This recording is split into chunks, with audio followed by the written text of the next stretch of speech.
Bonjour à tous, j'espère que vous allez excellemment bien. Aujourd'hui, on se retrouve pour parler Dakar. Et oui, grosse journée encore sur le Dakar. On va parler de cette troisième étape spéciale qui a été encore animée du côté de l'Arabie Saoudite. Il y a eu des abandons, il y a eu encore pas mal de difficultés pour les concurrents avec un terrain qui était extrêmement varié.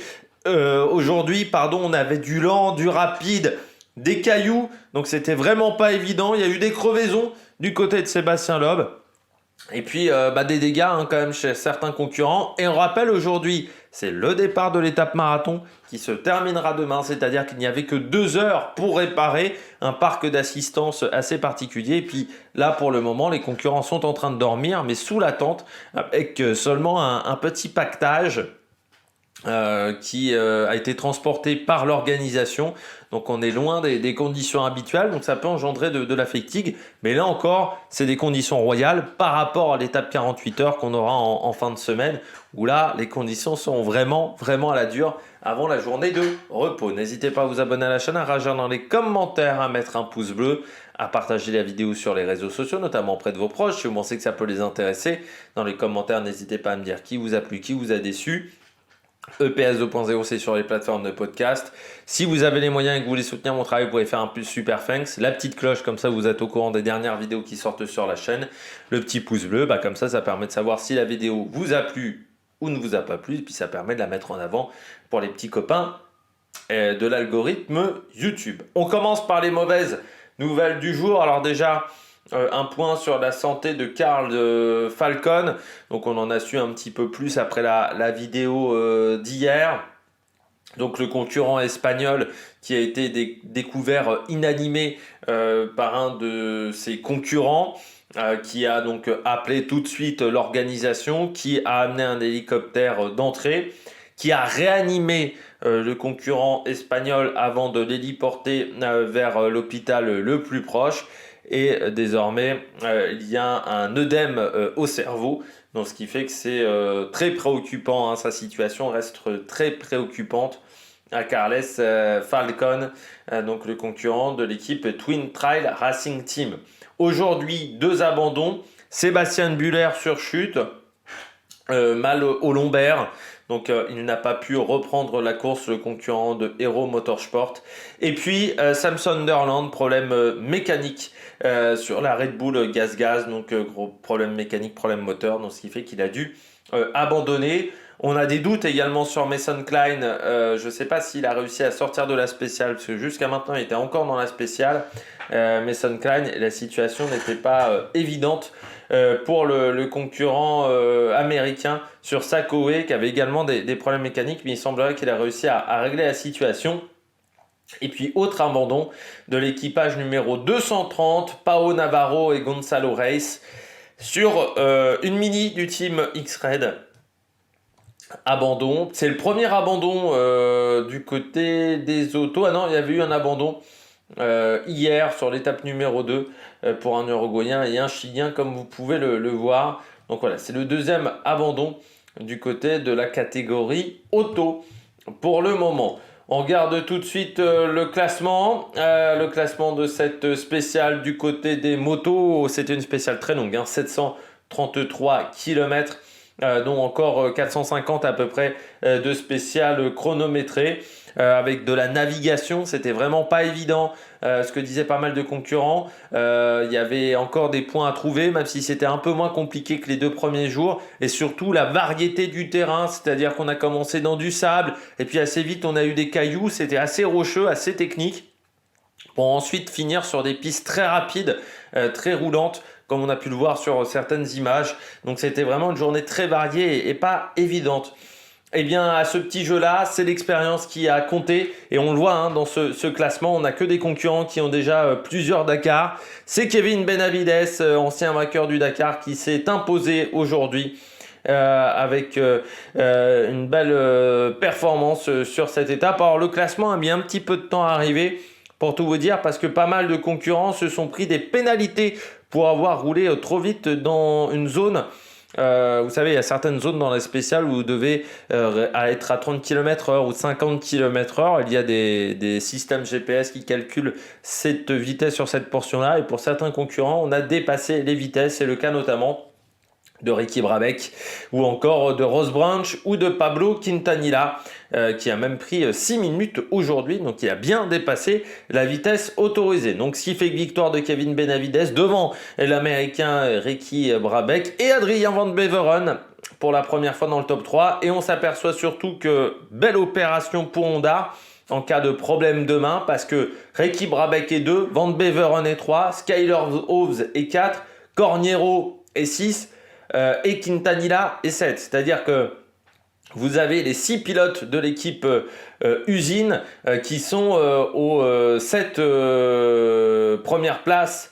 Donc ça, c'est vraiment très très intéressant. C'est-à-dire qu'à part Ross Branch et Kevin Benavides, sinon le reste, ce sont des Honda, 5 des 6 pilotes qui sont bien classés. Donc ça, c'est très très intéressant demain en cas de problème, parce que Van Beveren pourra aider Brabec,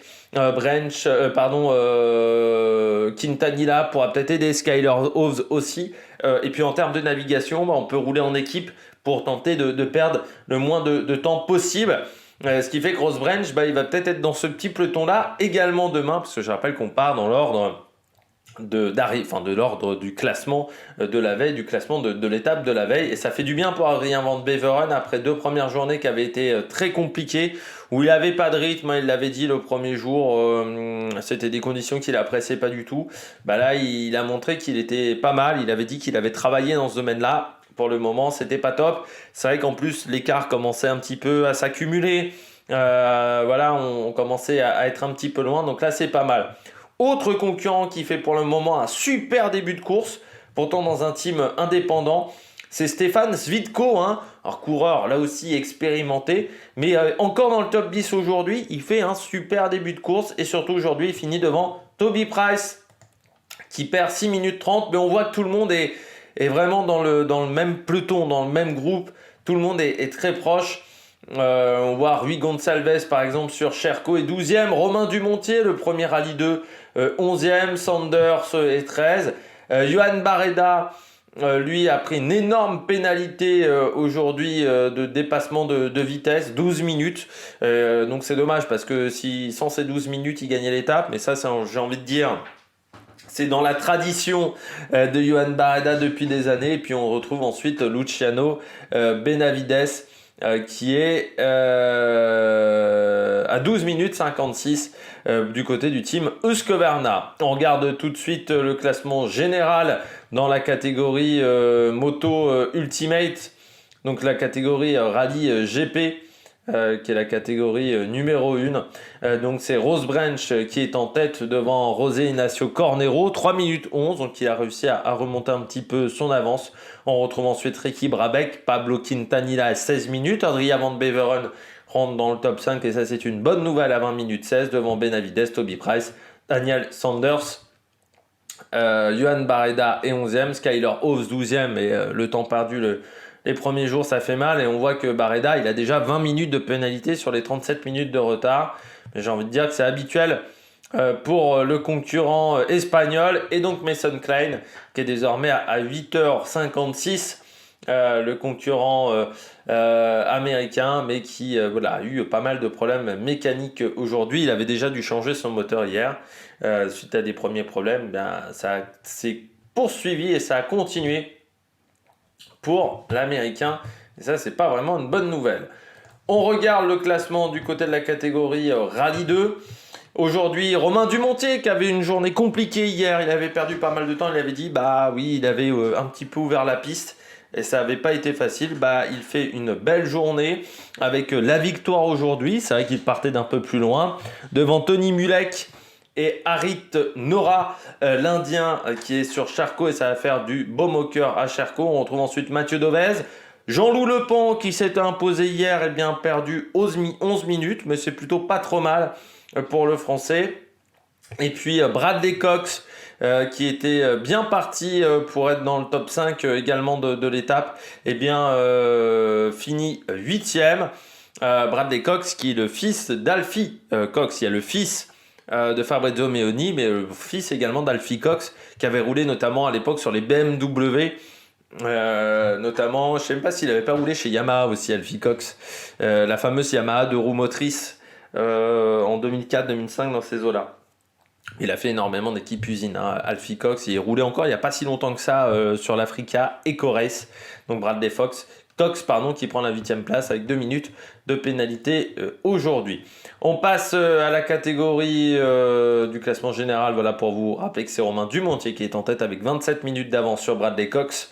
Jean-Loup Lepant est 3e à 28 minutes. Bon, on est sur une catégorie, je rappelle, avec des pilotes amateurs, donc il peut se passer encore pas mal de choses du côté du Rallye 2. En Original by Motul, le classement de l'étape aujourd'hui, c'est encore Tobias Epster qui s'impose. Donc assez impressionnant depuis le début de course, hein, Tobias Epster qui ne laisse rien à ses petits camarades. Deuxième, Jérôme Martini, le Belge, belle performance à 7 minutes seulement. Ensuite, on retrouve Albert Martin Garcia et c'est une étape qui a fait des dégâts dans la catégorie originale Balmotul. On peut donc noter Giole Meoni, donc le fils de Fabrizio, qui prend une très belle 4e place, mais on voit déjà des écarts importants et des pas bonnes nouvelles pour les Français. Amaury Baratin donc perd 1h41. Mais surtout, si on descend, eh bien, il y a des concurrents qui ne sont toujours pas arrivés dans cette catégorie. Et ça, c'est pas une bonne nouvelle.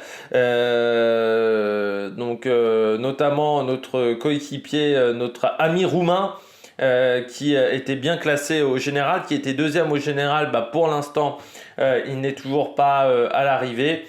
Et puis Benjamin Melo également, qui n'est plus dans ce classement. Donc voilà, on verra si demain on a des informations supplémentaires pour ces deux concurrents. Ce qui fait qu'au classement général, eh bien, pas mal de changements.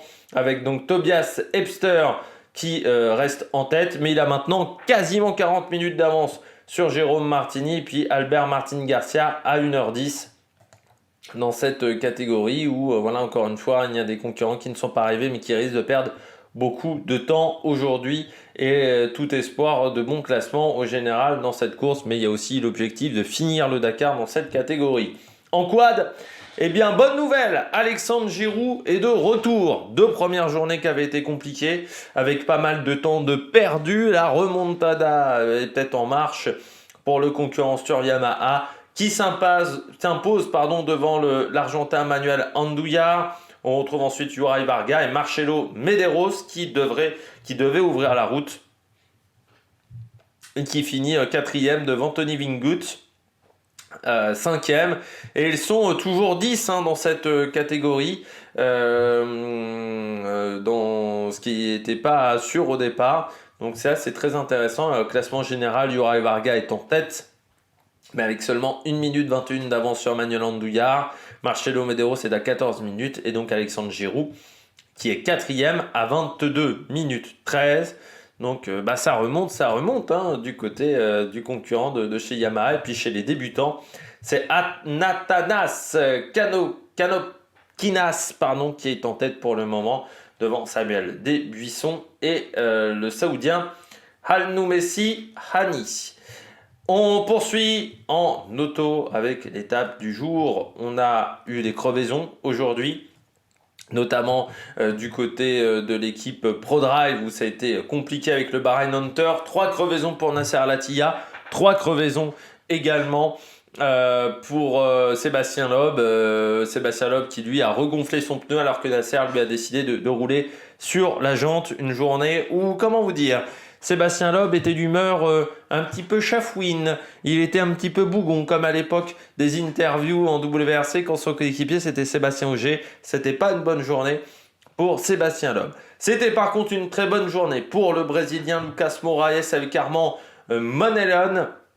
L'Espagnol, les deux qui s'imposent pour seulement 9 secondes sur Matthias Ekström et Emil Bergqvist, qui ont fini sans capot arrière. Donc là aussi, il y a eu du travail pour leur équipe du côté des réparations. Et puis 3e, il y a Zid El Araji qui fait un très bon début de course avec Timo Gottschalk qui est à 1 minute 09. Lucas Moraes, on est sur cette nouvelle génération qu'a amené Toyota depuis quelques temps. Donc ça, c'est très intéressant. Très belle place également de Nasser Al-Attiyah, malgré qu'il ait fini sur 3 roues, qui finit à 1 minute 33, donc il aurait pu gagner l'étape. À un moment, il avait quasiment 4 minutes d'avance. Donc ça, c'est dommageable. Et puis, 5e, Romain Dumas. Belle première journée de cette étape marathon pour Romain Dumas. De nouveau 5e. C'est la deuxième fois qu'il est 5e d'une étape. Et puis, on retrouve ensuite Carlos Sainz, qui est toujours en tête du général à 3 minutes 29 avec Mathieu Serradori, leader des 2 roues motrices assez largement avec son Century. Et pour l'instant, il n'y a pas de problème avec Vanagas. Stéphane Pétan-Ancel, lui, est 9e, il devait ouvrir la piste, mais il a aussi profité du travail de Sébastien Loeb pendant une partie de l'étape qui l'a dépassé. Et puis Zala est 10e. On retrouve ensuite Martin Prokop devant Denis Krostov. On a également Lionel Beau qui est 15e, Giniel Devilliers qui est 16e. Sef Quintero est rentré dans le rang aujourd'hui avec seulement la 17e place. On retrouve ensuite Ronan Chabot, par exemple 22e, donc juste devant Sébastien Loeb, donc qui a perdu 23 minutes. Gerlin Chichrit à 25 minutes également, journée moyenne pour Gerlin Chichrit, mais encore dans le coup pour faire un bon classement au général, largement. Et puis Christian Lavieille, 28e dans ce classement. Nani Roma, par contre, journée moyenne pour le proto Ford M-Sport qui perd 33 minutes et surtout jusqu'à maintenant il avait réussi à être toujours dans le top 30, là dans le top 20 surtout, là ce n'est pas le cas. Et puis Austin Jones en Can-Am, mais là c'est dans d'autres catégories. Vous voyez que le premier camion est 46e du classement automoto confondu. On regarde tout de suite le classement général avec donc le leader du général, c'est Yazid El Arajin, mais seulement 29 secondes d'avance sur Carlos Sainz. Et en plus demain, Carlos Sainz partira derrière Yazid El Arajin. Donc au niveau de la navigation, c'est un avantage pour le concurrent espagnol. On retrouve Matthias Ekström 3e. Ça montre que les Audi déjà n'ont toujours pas eu de gros problèmes techniques, contrairement à ce que disait Nasser Al-Attiyah. Et surtout, elles sont devant Nasser Al-Attiyah pour le moment. On retrouve Lucas Moraes 4e, devant Nasser Al-Attiyah qui reste à 10 minutes. 18 minutes pour Mathieu Serradori avec Romain Dumas. Stéphane Pétan-Ancel, lui, est à 22 minutes. Sébastien Loeb à 25 minutes. Donc tout reste à faire pour le moment. Même un Sef Quintero est encore en dessous des 30 minutes. Comme je vous le disais, Gerlin Chichrit est à 36. Donc vraiment rien n'est joué. Et Stéphane Pétan-Ancel aujourd'hui a pris une pénalité parce qu'il avait dépassé la vitesse autorisée dans une zone. C'est Édouard Boulanger qui s'est un petit peu emmêlé les pinceaux. Ça peut arriver. Et puis même un Giniel Devilliers et 36 minutes. C'est rien du côté de l'Arabie Saoudite. Donc il va y avoir encore pas mal de bagarres. Du côté de la catégorie T3 Challenger, aujourd'hui, victoire d'un Américain. On a enfin réussi à battre les Polonais, les frères, la famille Gottsial, avec la victoire de Mitchell Guthrie avec son Taurus, mais qui n'a pas beaucoup d'avance aujourd'hui. 1,09 seulement sur Eric Gottsal. Marek Gottsal est 3e. Par contre, dans la famille Gottsal, on a perdu un des concurrents qui a perdu beaucoup de temps aujourd'hui et qui se retrouve très loin au classement. En étant seulement 27e, le 3e Gottsal, avec 1h40 de perdu sur des problèmes mécaniques. Dans ce classement, on retrouve Cristina Gutiérrez, 4e. On a Austin Jones, 6e. Avec également Chris Mick, 8e, lui qui a perdu déjà pas mal de temps au niveau du général. Et puis Chaleco Lopez qui pour le moment n'arrive pas vraiment à tenir la cadence des meilleurs. 11e, juste devant Bachouska, 12e. Et le Saoudien Saleh Al-Saïf qui est 13e au niveau du classement général. Pas de changement. Les Polonais trustent les deux premières positions avec Eric Gottsal devant Marek Gottsial 15 minutes derrière. Même Mitchell Guthrie se rapproche. Et puis Cristina Gutiérrez 4e devant Chaleco Lopez. Donc voilà, mauvaise journée pour Chaleco qui perd un petit peu et qui prend du retard. Surtout, il se retrouve désormais à 42 minutes. On retrouve ensuite Austin Jones, Nicolas Cavigliasso, ancien pilote de quad. Et puis Bachouskas, par exemple, est déjà à 1h35 10e. Du côté des SSV, mauvaise journée pour notre Français Xavier de Soultray qui perd 45 minutes aujourd'hui. Il s'est un petit peu perdu et puis des petits problèmes mécaniques. En première position, c'est le Saoudien Yazir Seaidan qui s'impose avec comme copilote Adrien Metsch pour 4 minutes sur Joao Ferreira et Felipe Palmeiro qui font pour le moment un bon début de course. Gérard Faresguel, lui est troisième et prend la tête du général avec Sarah Price, toujours dans le bon paquet pour le moment, l'américaine quatrième. Varela est septième avec Jérôme de Sadler sixième dans cette catégorie. Et donc pour le Berry, Claude Fournier 13e du scratch aujourd'hui, qui fait également un bon début de course dans cette catégorie. Et mauvaise journée pour le Sébastien Loeb Racing parce que Florian Vessade aussi a perdu 2 heures dans cette étape, donc c'était une mauvaise journée pour l'équipe du Sébastien Loeb Racing. Et ce qui fait qu'au classement général, eh bien, Gérard Faresguel a désormais un quart d'heure d'avance sur Sarah Price, qui se place comme l'une des concurrentes qu'il faudra suivre pour le classement général final. On retrouve ensuite Jérôme de Sadler, Michael Metsch 3e et donc Xavier de Soultret et 8e, mais à 51 minutes, ça commence à faire un petit retard pour le concurrent français, le spécialiste des motos pendant très longtemps dans des équipes semi-pro. Il a toujours eu un statut un petit peu particulier aussi. On passe au camion avec la victoire aujourd'hui des Tchèques après la domination des Néerlandais. Eh bien, les Tchèques s'imposent, notamment Aleš Loprez devant Martin Mašík. Donc ça, c'est une bonne journée. Et il reprend pas mal de temps sur Janusz Van Kasteren qui a une journée un petit peu moyenne. Il finit à 16 minutes 10. On peut noter la belle performance de Michel Van Den Brik avec la 4e place devant Pascal Debar. Qui prend la 5e place également sur un Tatra. Et c'est vrai que hier c'était pas la soupe, c'était un petit peu la soupe à la grimace pour les Van Den Brik et pour voilà, parce que le père avait perdu beaucoup de temps et s'était retourné.